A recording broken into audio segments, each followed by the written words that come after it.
Meanwhile, over the course of the Senate's history, many lawmakers have attempted filibusters. Some were questionable, like Strom Thurmond objecting to the 1957 Civil Rights Act that ensured all Americans the right to vote. Some filibusters were entertaining, like Huey Long reciting a recipe for fried oysters. And some were simply to make a point, like Senator Rand Paul in 2013.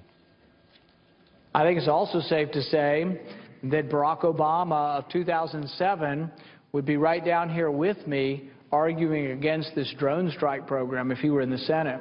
So what kind of filibuster would Senator Chuck Schumer be classified as against Supreme Court Justice Neil Gorsuch? Here to weigh in is the editor of the National Review and Fox News contributor Rich Lowry.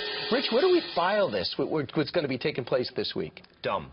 Extremely dumb. Tactically, and it's not even on principle, you're saying? On every level. Wrong target, wrong method, wrong time. They haven't landed any blows on Gorsuch. They're launching a partisan filibuster against a Supreme Court nominee, which has literally never been done before in the Senate, and they're going to lose no matter what. Whereas if they kept their powder dry in the filibuster, maybe you win against a future nominee. Maybe a future nominee isn't as impressive. Maybe the Republicans aren't as united.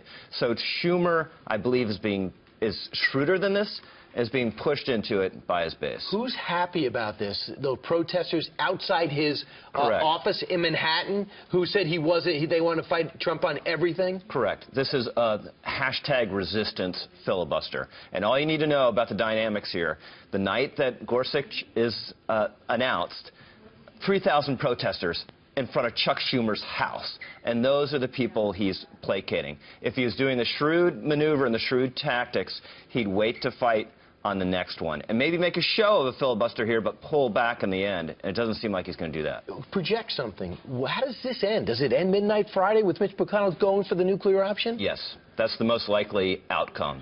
Schumer's too far down the road, I think, on this tactic now to pull back. Wouldn't completely shock me if he pulls back, but it's really hard now. So Thursday there'll be a so-called cloture vote to end the filibuster. That vote will fail because enough Democrats will uphold it. Then McConnell will call for the nuclear option. The Republicans are united behind that. That will set in motion the next stage of the process, which will result in him being confirmed Friday night. Is it a sad day for the Senate, like John McCain says, if that happens? It's not that sad a day in the Senate because we've already done this before. Harry Reid already had the nuclear option for lower court nominees and for other presidential appointments. So it didn't really make a lot of logical sense to maintain the filibuster for the Supreme Court nominees, and it was going to be eliminated one way or the other by one party or the other, just depending who was in power. But it's a very good day for the Supreme Court. This nomination was a home run. It's going to be an enduring achievement of Donald Trump's presidency, no matter what else happens. Rich Lowry, pick up the National Review. He's there, Fox News contributor. See him all over the channel. Rich, thanks so much. Thanks much, Brian.